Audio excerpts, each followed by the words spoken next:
there's been a raging conspiracy theory ignited again by what's happened in Gaza, that Israel was somehow implicated in 9/11. It was in their interests for that to happen because then it would lead rage against all their enemies in the Middle East and so on.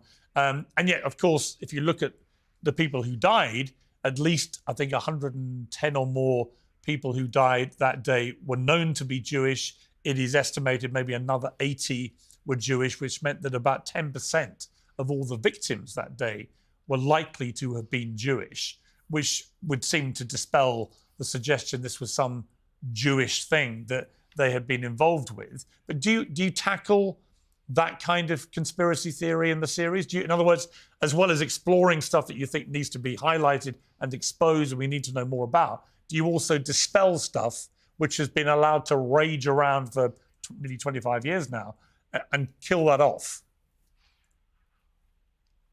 Well, it hasn't so much been allowed. It's actually been greatly discouraged. I don't repeat every theory about it. They're endless, and I don't really see the point in elevating things that we can't know are true.